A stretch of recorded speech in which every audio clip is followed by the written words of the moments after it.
దేవుని స్తోత్రం. దేవాది దేవుని నామానికి మహిమ కలుగునుగాక. దేవుని వాక్యం సెలవిస్తుంది. యోహాను సువార్త 14వ అధ్యాయం 1వ వచనం. మీ హృదయమును కలవరపడనీయకుడి, దేవుని యందు విశ్వాసం ఉంచుడి. దేవుని స్తోత్రం.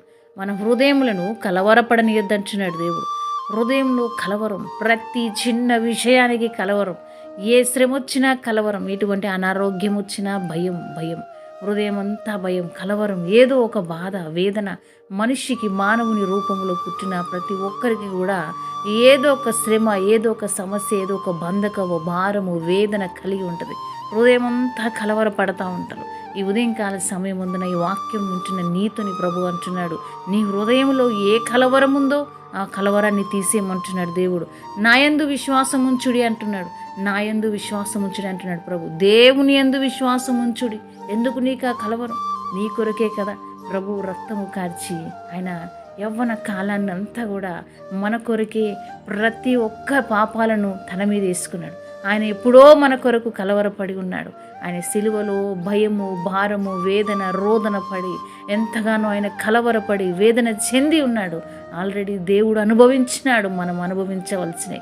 కాబట్టి దేవుడు అంటున్నాడు, ఈ హృదయముని కలవరపడనీయక అంటున్నాడు. మనకు ముందుగా వెళ్తున్నాడు దేవుడు.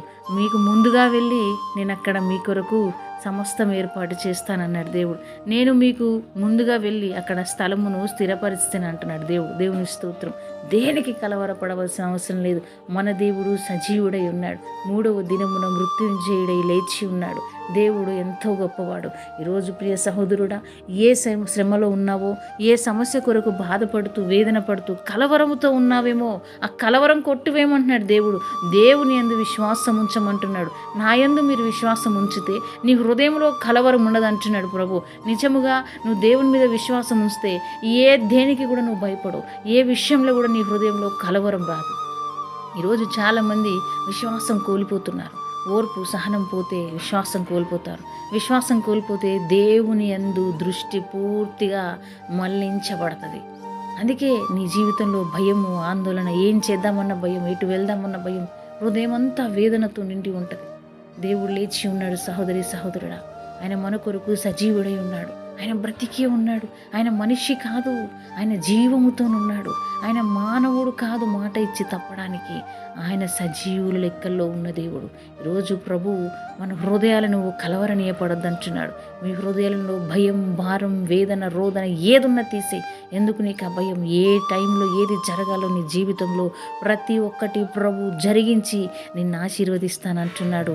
అందుకొరకే ప్రతి కార్యమును సఫలపరిచి మనని ఆయన నామ మహిమార్థకరంగా సాక్షులుగా నిలబెట్టుకుంటున్నాడు దేవుడు. ఆ తీసే ఆ భయాన్ని, కొట్టిపోయే ఆ భారాన్ని, దేని గురించి బాధపడుతున్నావో సహోదరి, అదంతా కూడా నీ హృదయంలోంచి తీసేసి దేవుని యందు విశ్వాసం ఉంచితే ప్రభు ఖచ్చితంగా మనని ఆశీర్వదిస్తాడు. ఆయన ఖచ్చితంగా మనని ఎన్నటికెన్నటికి విడిచిపెట్టే దేవుడు కాదు. ఆయన ఎన్నడూ కూడా మనని విడనాడే దేవుడు కాదు. మన కొరకు వచ్చినాడు. మన కొరకు ఆయన రక్తధారలై, ఆయన ఆఖరి రక్తపు బొట్టు వరకు మన కొరకు కార్చినాడు. మరలా మన కొరకు తిరిగి లేచిన దేవుడు మన కొరకు మరలా వస్తానన్నాడు. కాబట్టి ఏ విషయంలో కూడా భయపడాల్సిన అవసరం లేదు.